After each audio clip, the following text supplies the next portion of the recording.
1 महिना जर का पगार भेटली नाही ना तर घर आणि संसार कसा चालणार ना, या प्रश्नाचं आजपर्यंत कोणालाच उत्तर भेटलं नाही आहे. बिगारी कामगार नसतो का, जो रोज 500 रुपये रोजाने काम करतो, त्याने जर का एक दिवस जर का काम केलं नाही ना, रात्रीची भूक ही त्याच्या पोटाची शमत नाही आहे.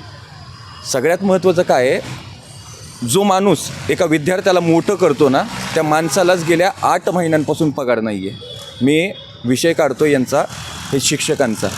8 महिन्यापासून पगार नाही आहे.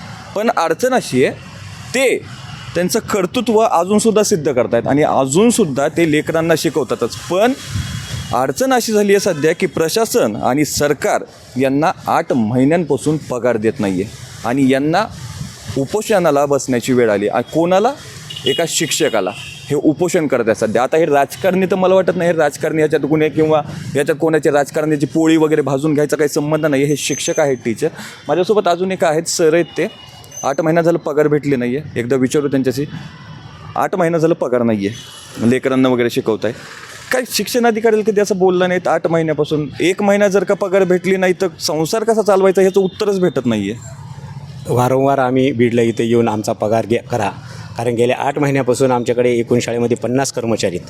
त्या 50 कर्मचाऱ्याचा पूर्ण बीड जिल्ह्यामध्ये एकमेव आमची शाळा अशी आहे की आमचा पगार केलेला नाही.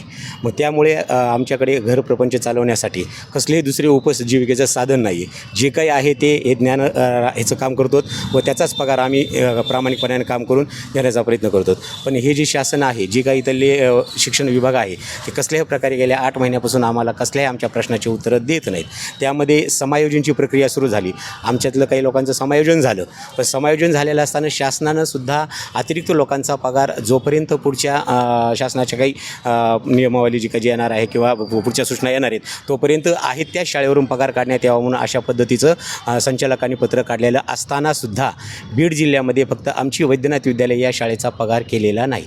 त्यामुळे आज आमचे वैयक्तिक माझं हर्नियाचं ऑपरेशन झाले, पोटाचं ऑपरेशन झाले. डॉक्टरनं आराम करायला सांगितलं आहे. पण घरातल्या लेकरांची सगळी तहानलेली भूक, आज मुलांचे ॲडमिशन, घरातल्या पूर्ण प्रपंचाचा जो गाडा चालवायचा आहे, काही सुरुवातीचे 2 महिने सहजासहजी गेले.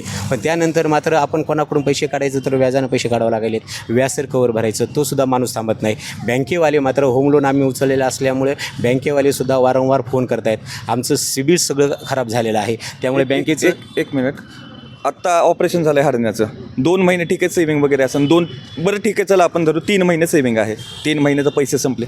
आता काय कर्ज वगैरे काढून ऑपरेशन वगैरे केलं? हो सर, काही आमचे मित्र कंपनी जे आहेत त्यांच्याकडून काही थोडेफार उसने आणि काही त्यांना तर परत द्यावंच लागत असेल ना, कारण मित्र जरी म्हणलं तरी त्यांना पण संसार आहेच. निश्चितच, कारण माझी कंडिशन अशी बघून म्हणून काही मित्रांनी पैसे दिले व काही जणांचे बाहेरून व्याजानं पैसे घेतले व त्यावर उपजीविकेचं ऑपरेशन असेल, काही हप्ते असतील, घरातला प्रपंचाचा जो गाडा असतो आपला महिनाभराचा संसार चालवण्यासाठी.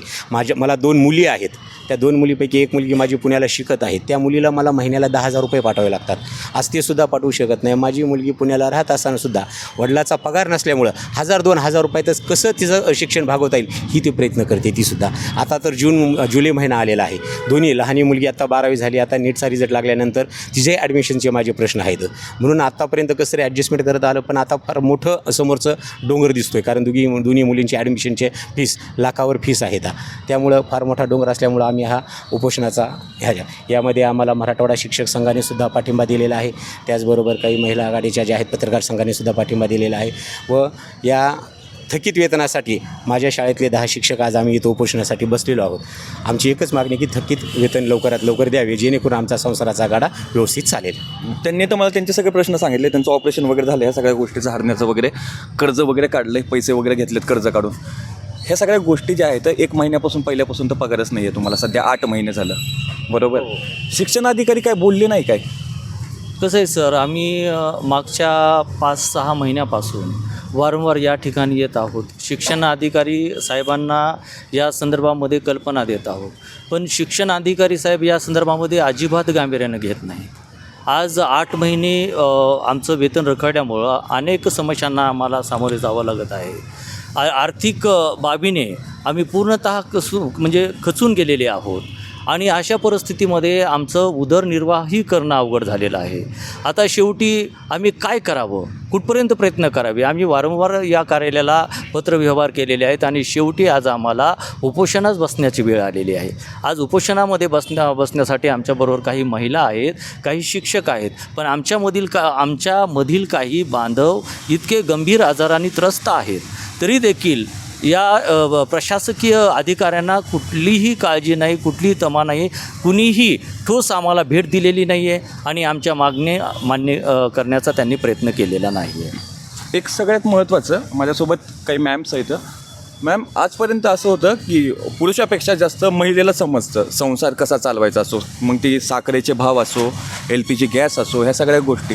सध्या आता 8-9 महिने झालं पेमेंट नाही आहे घरात, तर मग सगळं चालतं कसं? बरं ठीक आहे, मिस्टर वगैरे नोकरी वगैरे असेल, पण ॲज अ स्त्री म्हणून, एक महिला म्हणून काय वाटतं? सर, सकाळपासून एखाद्या स्त्रीच्या मनामध्ये उठल्यापासून हाच विषय असतो की आज जेवायला काय करायचं, किंवा एका आपल्या लहान मुलांनी विचारले की आई मला हे पाहिजे, आणि आपण जेव्हा त्यांना हे उत्तर देतो की बाळा थांब माझा पगार होणार आहे, असं करता करता 1 नाही 2 नाही 3 नाही तर तब्बल 8 महिने पूर्ण झालेले आहेत सर.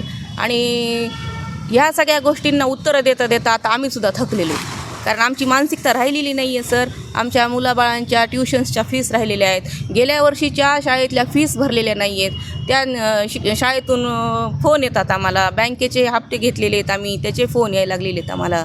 त्यामुळं आता ह्या सगळ्या गोष्टींचा विचार करून करून आमची मानसिकता पूर्ण बदललेली आहे आणि त्यामुळं आता आम्हाला न्याय मिळेल अशी आम्हाला एक म्हणजे आशा आहे. पण सकाळपासून इथं कोणीही आलेलं नाही आहे आम्हाला, इथं आम्ही बसलेलो आहे तर भेटण्यासाठी. सकाळी किती वाजता आलं होतं आणि किती वाजता बसलं? आम्ही 10 वाजता इथं आलो होतो सर, आणि 12:30 वाजतापासून इथं आम्ही उपोषणाला बसलेलो आहोत. शिक्षण अधिकारी आले होते का बाहेर? कोणीही नाही आहे सर, इथं कोणीच आलेलं नाही. सकाळी भेटलात का शिक्षण अधिकाऱ्यांना? सकाळपासून नाहीच आहे तिथं कोणी, शिक्षण विभागामध्ये कोणीच नाही आहे सध्या इथं. आता ह्या सगळ्या गोष्टी झाल्यात, आता सगळं आंदोलन वगैरे, हे उपोषण वगैरे करताय, सगळ्या गोष्टी ह्या झाल्या. आता जर का एवढं करून किती महिन्यांपासून देत आहे निवेदन? 8 महिन्यांपासून देत आहे ना. 8 महिन्यांपासून तर आता खेटे मारताच आहे शिक्षण अधिकाऱ्यांचे. आज उपोषणाला बसलायत, आता अन्नपाणी तर काही खाणार नाही. तर परत जर का शिक्षण अधिकाऱ्यांनी गेंड्याची कातडी पांगडली सांगावर आणि उडीची उत्तरं दिलीच की ठीक आहे बसा उपाशीच, तसं राहा, उपोषण करा, माझ्या डोळ्यांसमोर काही होत नाही आहे, पुढं काय करणार? पुढे काय करणार म्हणजे मग थोड्या वेळाखाली उपशिक्षण अधिकारी शिंदेसाहेब आलते, त्यांनी थातूर मात्र उत्तर दिलं, वरिष्ठांची सल्ला घेऊन आवश्यक ती कारवाई करू. वरिष्ठांची सल्ला किती महिने घ्यायला तुम्ही? 8 महिने झाले. वरिष्ठ राहतात कुठे? असे अमेरिकेत राहतात काय? 8 महिन्यांपासून सल्ला घेतात, त्यांना विचारलं नाही तुम्ही असं? माझा तेवढाच प्रश्न आहे ना, तुम्ही वरिष्ठांना बाकीच्या गोष्टी कळवता, सगळ्या गोष्टी सांगतात त्यांना, मग हीच गोष्ट कशी तुमचे वरिष्ठ ऐकत नाहीत? आमच्या पगारी करण्यासंदर्भात की बाबा शिक्षक मला येऊन मागणी करतायत पगारीशी, इतक्या लोकांचे संसार आज उड्यावर पडलेले आहेत. मग या गोष्टीचं काहीतरी गांभीर्य आदरणीय मॅडम, शिक्षणाधिकारी मॅडम यांनी घ्यावं आणि आमच्या पगारी लवकरात लवकर कराव्यात, अन्यथा आम्ही इथून तर उठणार नाही. म्हणजे हे शेवट डेडलाईन दिली तुम्ही, आता जर का जोपर्यंत पगार हातात नाही तोपर्यंत काय मी उठणार? आम्ही सर आमरण उपोषणाला बसलो, त्याला डेडलाईन काही नाही, शेवटपर्यंत आम्ही उठणार नाही. खरं सांगायचं झालं ना तर सध्या मला वाटतं मी आता इथे बसलो आहे, आता मांडी घालून मला असं वाटतं मी सध्या उपोषण करतो आहे म्हणून. कारण हे जे अधिकारी आहेत, काही सर्वोच्च अधिकारी असतात, ह्यांनी माहिती का लिटरली गेंड्याची कातडी पांघरली आहे. 8 महिने झालं यांना पेमेंट नाही आहे आणि हे तेच लोक आहेत, एखाद्या गरिबाचं पोरगं शिकून माहिती का याच सोबत्यावर येऊन त्याच खुर्चीवर शिक्षण अधिकाऱ्यांचं बसल. शिक्षण अधिकाऱ्यांनासुद्धा कोणीतरी शिकवलंच असणार आणि ते सुद्धा शिक्षकच होते. हे शिक्षण अधिकाऱ्यांना हे माहिती हवं ह्या गोष्टीचं. आता ह्या संबंधित 8 महिने झालं तर पगार नाहीच आहे. हा मी बोलेल, शब्दांची मुक्ताफळे होईल, सगळ्या काही गोष्टी होईल, यांच्यासोबत राहील जोपर्यंत त्यांना पगार भेटत नाही तोपर्यंत. पण आता हे सगळं बघून शिक्षण अधिकाऱ्यांना मायेचा थोडा तरी पाजर फुटेल का आणि प्रशासन यांच्या प्रश्नाचं उत्तर देईल का, हे पाहणं आता महत्त्वाचं आहे.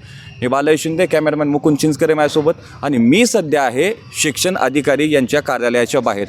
माझ्यासोबत आहेत सगळे पूजनीय गुरुवर्य आहेत, उपोषणाला बसणार आहेत. आता जोपर्यंत पगार भेटत नाही तोपर्यंत हे उपोषण काय मागे हटणार नाही. मी नक्कीच यांच्या सोबत राहील. कधी तुम्ही लोकांच्या टी व्ही पाहताय, बीडमध्ये मी सध्या.